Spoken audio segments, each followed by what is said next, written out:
नमस्कार दोस्तों, आप सभी का स्वागत है आपके अपने YouTube channel prepare study books पे। तो आज के इस वीडियो में उपन्यास से संबंधित क्वेश्चन करेंगे। पार्ट 2 है, जो कि मैंने पार्ट 1 में 50 तक क्वेश्चन पिछले वीडियो में अपलोड कर दिया। तो देखिए,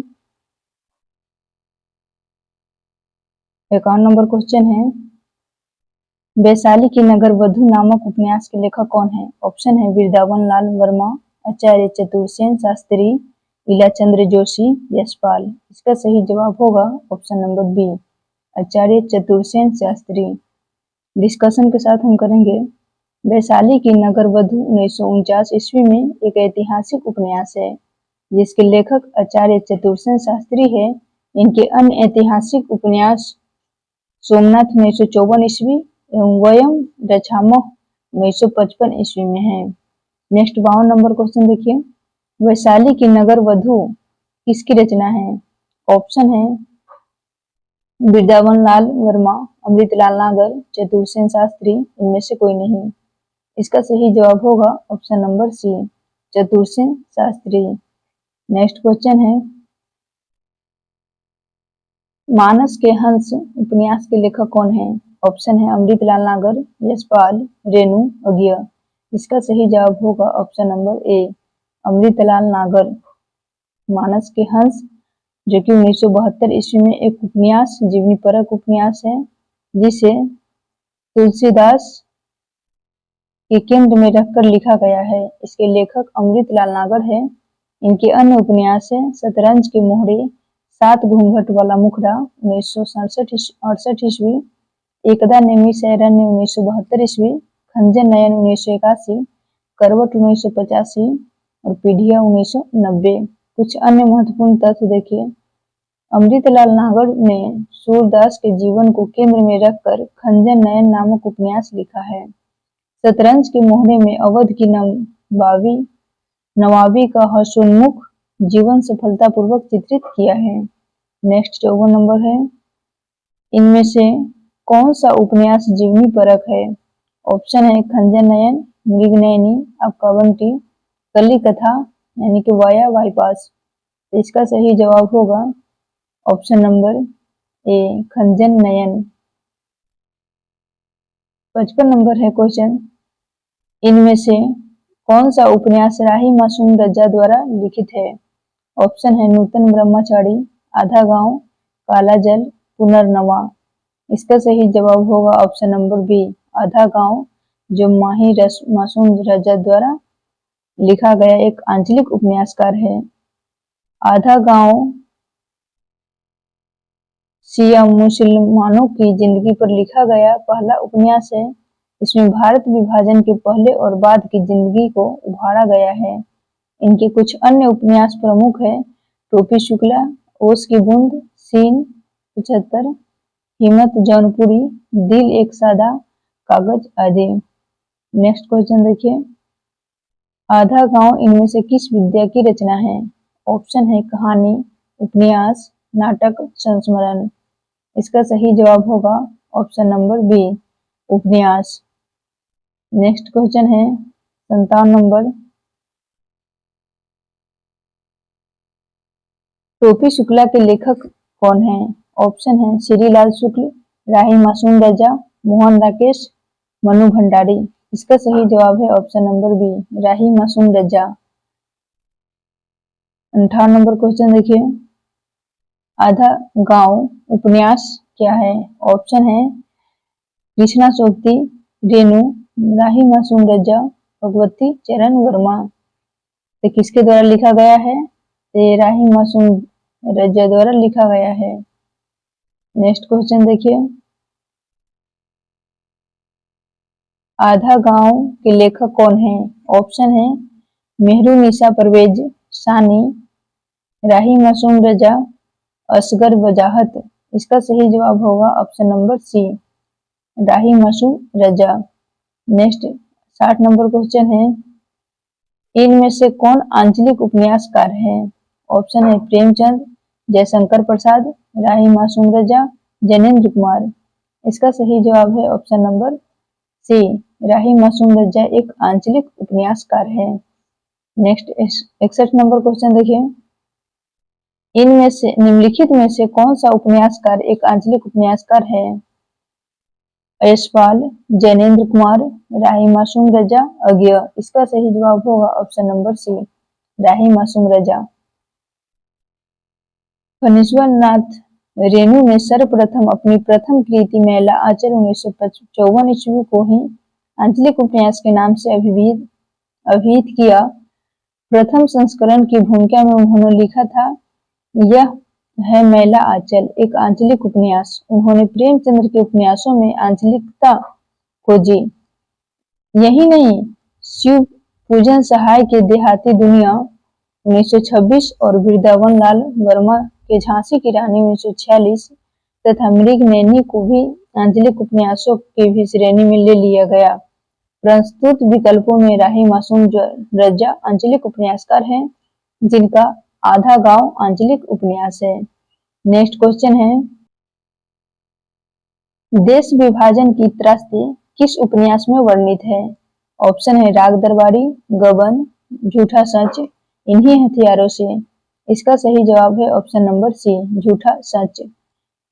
झूठा सच एक प्रगतिवादी उपन्यासकार यशपाल द्वारा लिखा गया है, जो देश विभाजन की त्रासदी पर आधारित है।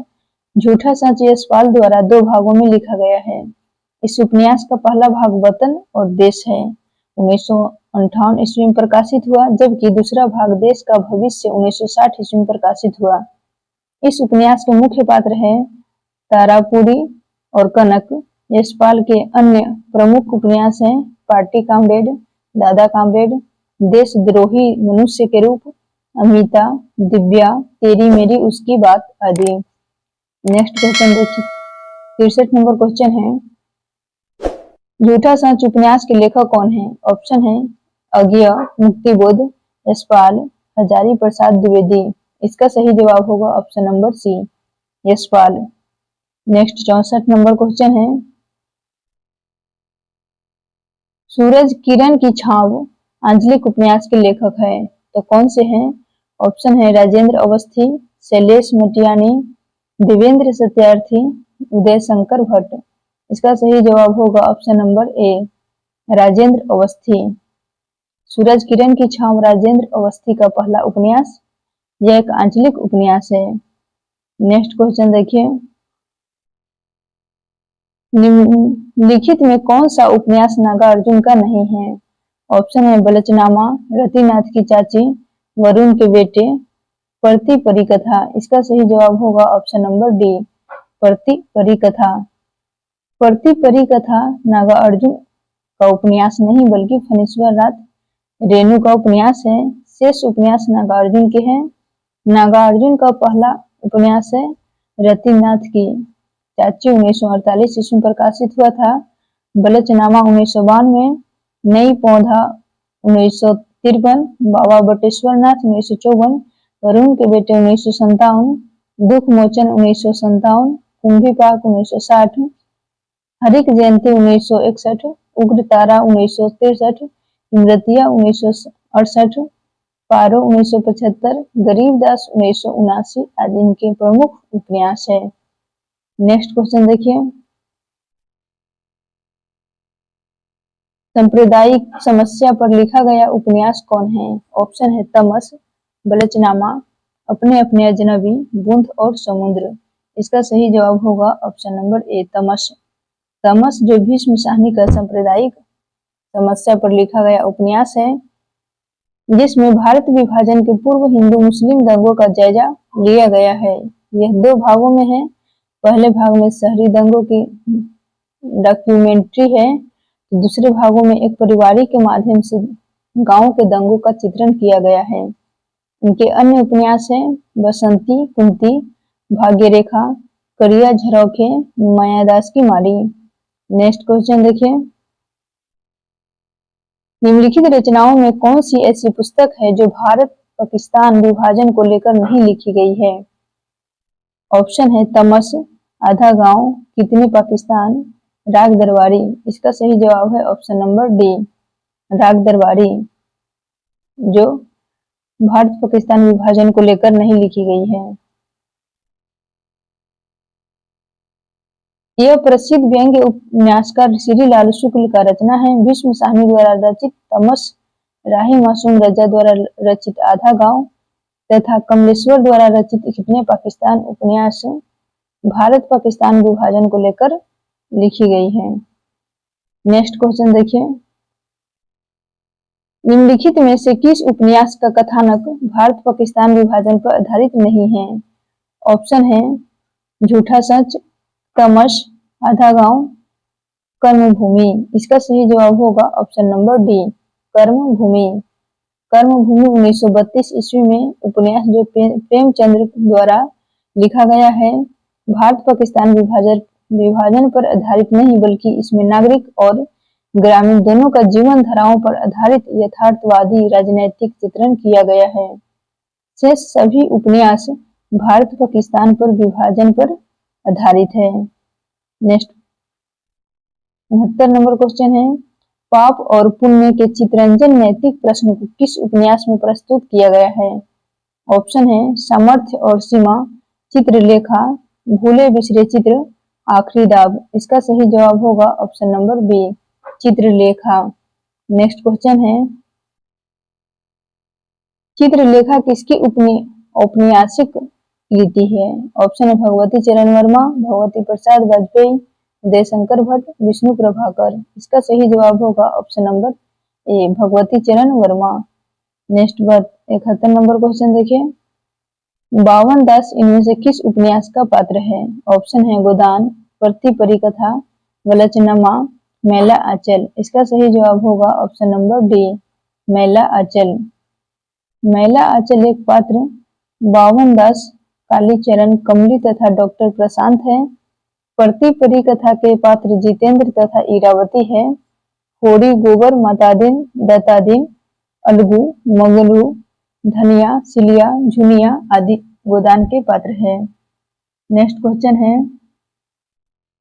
गोबर प्रेमचंद्र के किस उपन्यास का पात्र है? ऑप्शन है प्रेमाश्रम, गबन, गोदान, निर्मला। इसका सही जवाब होगा ऑप्शन नंबर सी, गोदान। नेक्स्ट 73 नंबर क्वेश्चन है, वर्ग वैषम्य एवं वर्ग चेतना प्रेमचंद्र के किस उपन्यास का मूल आधार है? ऑप्शन है गबन, गोदान, निर्मला, प्रेमाश्रम। इसका सही जवाब होगा option number D, Premashram. Premashram Premchandra द्वारा हृदय परिवर्तन की सामाजिक की आर्थिक विषमताओं को हटाकर राम राज्य स्थापित करना चाहते हैं। यह उपन्यास वर्ग वैषम्य एवं वर्ग चेतना पर आधारित है। प्रेमाश्रम के किसानों जमींदारों की बेगारी, दोष तथा अत्याचार के विरुद्ध तनकर खड़े हैं। नेक्स्ट क्वेश्चन है, कुछ अन्य महत्वपूर्ण तथ्य देख लीजिए। प्रेमचंद्र प्रेमाश्रम उपन्यास पर गांधीवाद का प्रभाव है। वस्तुतः यह हिंदी का पहला राजनीतिक उपन्यास है। प्रेमाश्रम प्रेमचंद्र के गौस्य अभियत का हिंदी अनुवाद है। नेक्स्ट क्वेश्चन है, प्रेमचंद्र का कौन सा उपन्यास गांधीवाद से प्रभावित है? ऑप्शन है गोदान, कर्मभूमि, रंगभूमि, सेवा सदन। इसका सही जवाब होगा ऑप्शन नंबर सी, रंगभूमि, जो कि गांधीवाद से प्रभावित है। प्रेमचंद्र व उपन्यास रंगभूमि गांधीवाद नायक सूरदास का व्यक्तित्व अन्य की दृष्टियों से महत्वपूर्ण है। सूरदास का साधन शुद्धि का आग्रह, मशीनीकरण का विरोध, पूंजीवादी संस्कृति का उपेक्षा प्राचीन काल से चली आई, सामंतवादी संस्कृति के प्रति आकर्षण आदि विचार गांधीवाद पर प्रभाव से सूचित करते हैं कि कर्मभूमि में गांधी के व्यवहारिक कार्यक्रम का गांव में प्रचार दिखाया गया है। सूत कताई, बुनाई, हरिजनों द्वार, शराबबंदी, मुर्दा जानवरों का मांस भक्षक न करना, विभिन्न जातियों में रोटी व्यवहार, मंदिरों परिवेश का आंदोलन इत्यादि को पढ़ते समय गांधी युग का वातावरण साकार होता जान पड़ता है। गोदान में आकर प्रेमचंद्र समाजवाद की ओर कदम बढ़ाते दिखाई पड़ते हैं, लेकिन गांधीवाद तत्व प्रेमचंद्र के व्यक्तित्व में विलुप्त नहीं हुआ। यह स्पष्ट है कि प्रेमचंद व उपन्यास रंगभूमि गांधीवाद से प्रभावित है।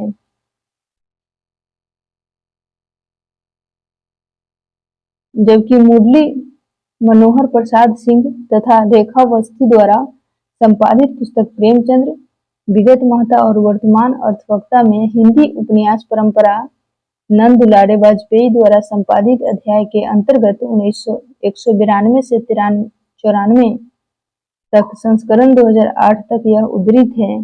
प्रेमचंद्र के उपन्यास रंगभूमि में हिंदू, मुसलमान और सिख, ईसाई, नागरिक, ग्रामीण के साथ विभिन्न वर्गों और स्थितियों का योजना एवं गांव तथा नगरों के पारिवारिक का वर्णन किया गया है।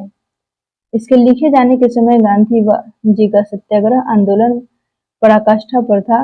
गांधी जी के सामाजिक, राजनीतिक तथा आदर्श मूलक विचारों से यह उपन्यास प्रभावित है। सूरदास नामक अधा पात्र भारतीय ग्रामीण जीवन का प्रतीक है तथा गांधीवादिता में पगा हुआ वह अंधा निर्बल होने पर भी निष्ठावान है।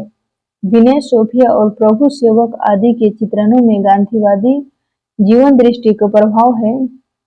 रंगभूमि गांधीवादी उपन्यास इसलिए कहा जाता है कि यह गांधी जी की राजनीतिक चेतना से अनुप्राणित है।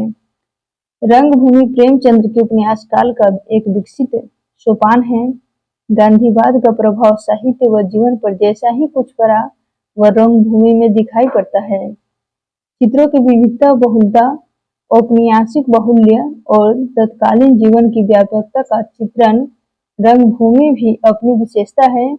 कर्मभूमि में न तो रंगभूमि जैसी आदर्शवादिता है और न ही गबन जैसी विषय की याकृतता और समाहार है। कर्मभूमि में सामान्य जीवन की धारा व वास्तविकता अधिक है, गांधीवाद प्रभाव कम है।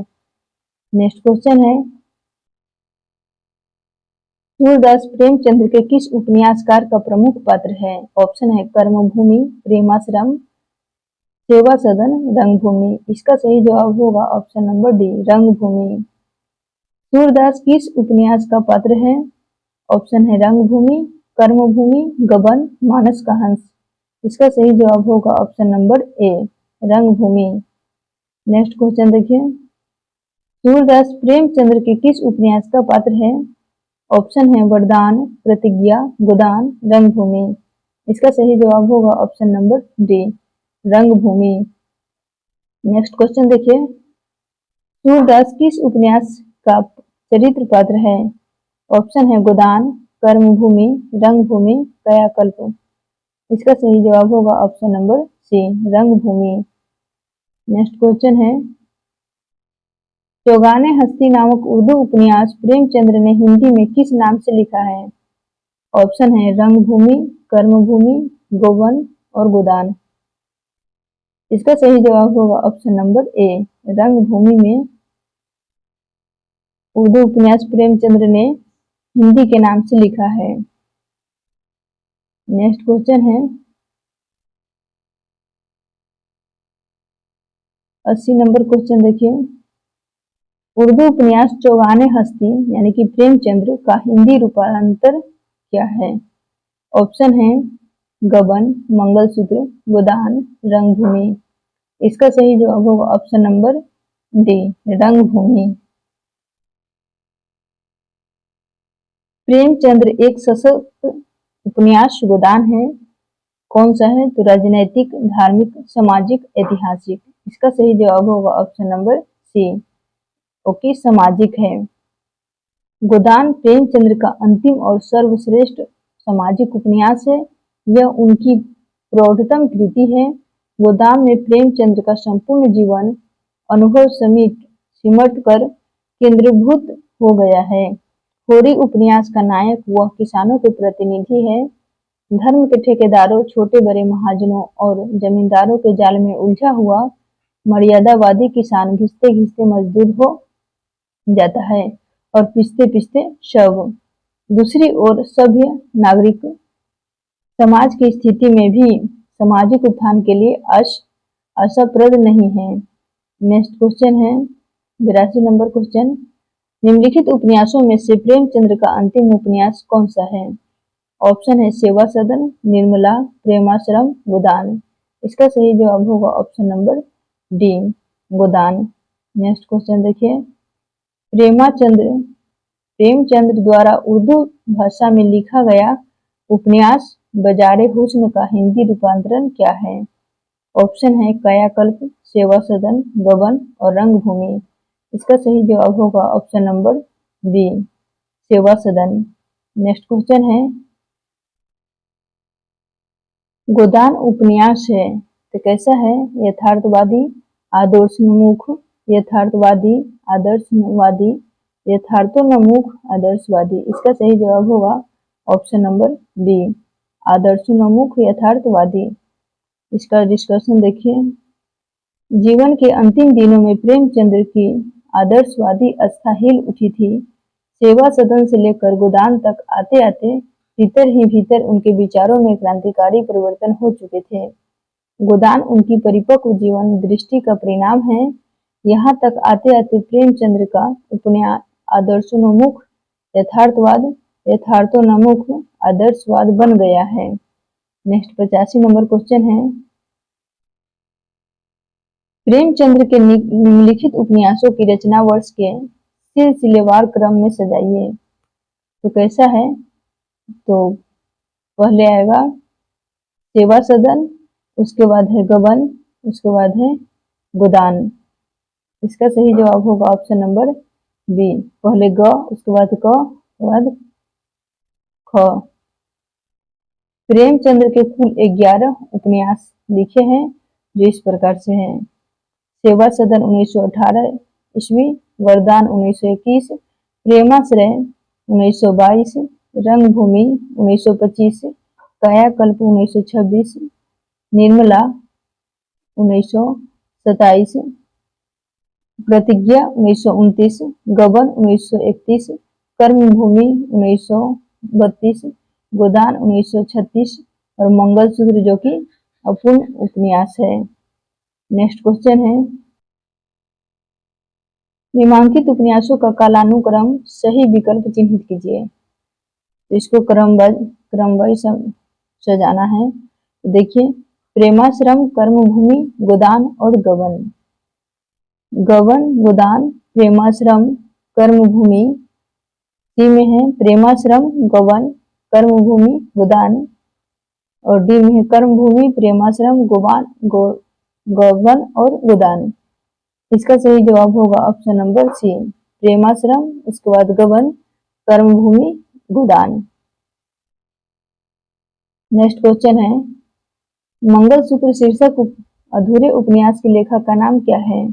ऑप्शन है मोहन राकेश, प्रेमचंद्र, शैलेश मटियानी, इनमें से कोई नहीं। इसका सही जवाब है option number B, Premchandra. Next 28 number question है, इनमें से कौन सा उपन्यास प्रेमचंद्र का नहीं है? ऑप्शन है गोदान, सेवा सदन, कर्मभूमि, शेखर एक जीवनी। इसका सही जवाब हो ऑप्शन नंबर डी, शेखर एक जीवनी। एक अज्ञेय का उपन्यास है। शेष उपन्यास प्रेमचंद्र के हैं। हिंदी उपन्यास की विकास यात्रा में शेखर एक जीवनी एक नए मोड़ का प्रतीक है। इसमें एक नवीन मनोविश्लेषण पद्धति का प्रयोग विविध शिल्प तकनीकों के साथ किया गया है। यह एक खास ढंग का रोमांटिक उपन्यास है। नेक्स्ट क्वेश्चन है 89 नंबर, प्रतिज्ञा उपन्यास के लेखक है कौन है? ऑप्शन है नागार्जुन, रेणु, प्रेमचंद्र, यशपाल। इसका सही जवाब होगा ऑप्शन नंबर सी, प्रेमचंद्र। प्रतिज्ञा उपन्यास के लेखक प्रेमचंद्र हैं। यह एक सामाजिक उपन्यास है। इसमें विधवाओं और अछूतों का प्रश्न उठाया गया है। इसी उपन्यास के साथ प्रेमचंद्र ने एक और उपन्यास निर्मला भी लिखा। निर्मला में दहेज की कुप्रथा और अनमोल विवाह का विषम परिणाम दिखाया गया है। नेक्स्ट क्वेश्चन है, वीरांगना नामक उपन्यास के रचयिता कौन है? ऑप्शन है जयशंकर प्रसाद, रामनरेश त्रिपाठी, जगन्नाथ रामधारी सिंह। इसका सही जवाब होगा option number B, Ramnaresh Tripathi. Next question है,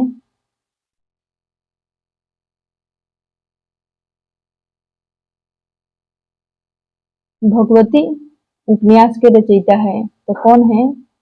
ऑप्शन है सुदर्शन, ज्ञानेंद्र, राम वृक्ष बेनीपुरी, अज्ञ। इसका सही जवाब होगा ऑप्शन नंबर ए, सुदर्शन।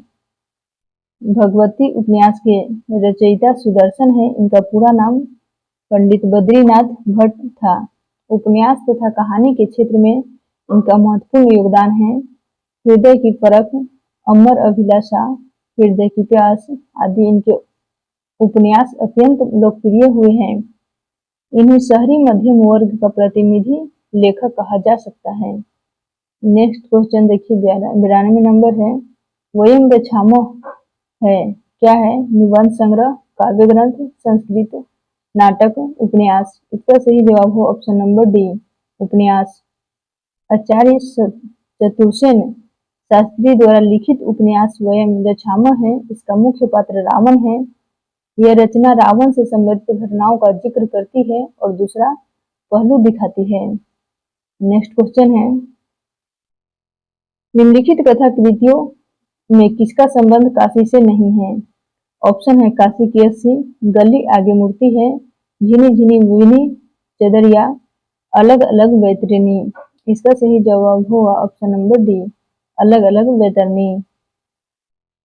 शिव प्रसाद की अलग अलग बैतरनी आंचलिक उपन्यास है जिसका संबंध करेता गांव से है। काशी की असली उपन्यास काशीनाथ सिंह द्वारा रचित है।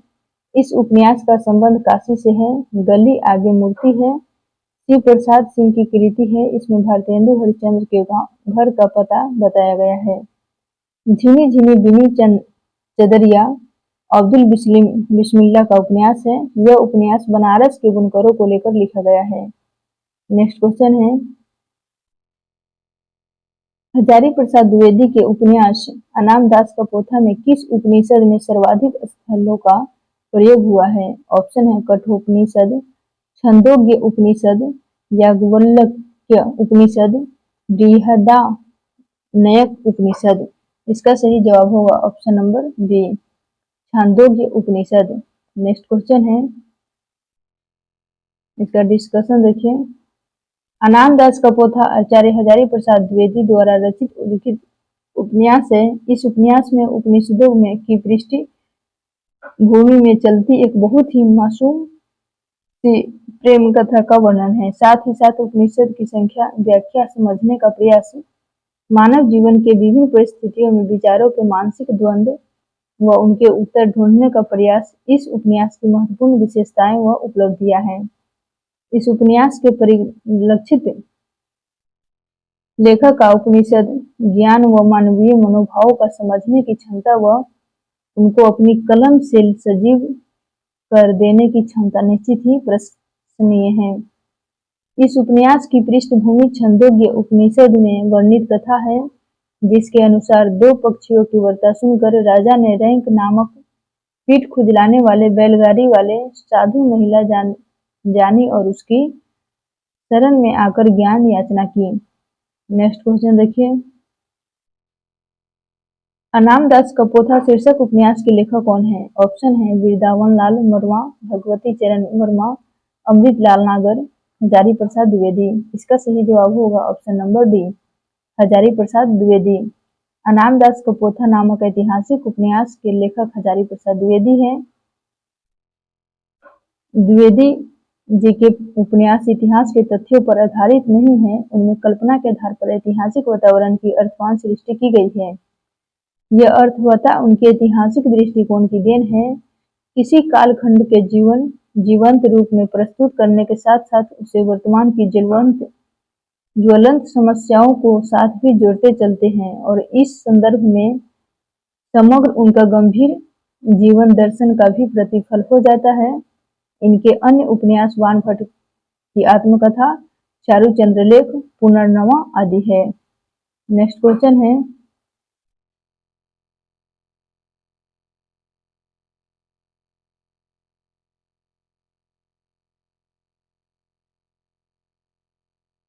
निम्न में से कौन समूह आचार्य हजारी प्रसाद द्विवेदी के उपन्यासों को दर्शाता है? ऑप्शन है अप्सरा, अलका, प्रभावती, निरुपमा, वानभट्ट की आत्मकथा, चारु चंद्रलेख, पुनर्नवा और अनाम दास का पोथा। 3 नंबर है झूठा सच, दादा कामरेड, देशद्रोही, दिव्या, सोमनाथ धर्मपूर्ति वयम रक्षामो और आत्मा द। इसका सही जवाब होगा ऑप्शन नंबर बी। वानभट्ट की आत्मकथा, चारू चंद्रलेख, पुनर्नवा और अनामदास का पोथा, ये सब हजारी प्रसाद द्विवेदी के उपन्यासों को दर्शाता है। नेक्स्ट क्वेश्चन देखिए, वानभट्ट की आत्मकथा किसकी औपन्यासिक कृति है? ऑप्शन है महावीर प्रसाद द्विवेदी, हजारी प्रसाद द्विवेदी, रामचंद्र शुक्ल, डॉक्टर नागेंद्र। इसका सही जवाब होगा option number B, Hazari Prasad Dwivedi. Next question देखिए, वानभट्ट की आत्मकथा क्या है? एक नाटक है, एक आत्मकथा है, एक जीवनी है और एक उपन्यास है। इसका सही जवाब होगा ऑप्शन नंबर डी। ये क्या है? वानभट्ट की आत्मकथा एक उपन्यास है। नेक्स्ट क्वेश्चन देखिए, वानभट्ट की आत्मकथा के लेखक कौन है? ऑप्शन है हजारी प्रसाद द्विवेदी, महावीर प्रसाद द्विवेदी, रामचंद्र शुक्ल, इनमें से कोई नहीं। इसका सही जवाब होगा ऑप्शन नंबर ए, हजारी प्रसाद द्विवेदी। नेक्स्ट क्वेश्चन देखिए, वानभट्ट की आत्मकथा क्या है? ऑप्शन है एक कहानी है, एक उपन्यास है, एक आत्मकथा है, इनमें से कुछ भी नहीं। इसका सही जवाब होगा ऑप्शन नंबर बी, एक उपन्यास है। Thanks for watching us. मिलेंगे नेक्स्ट वीडियो में। जय हिंद, जय भारत।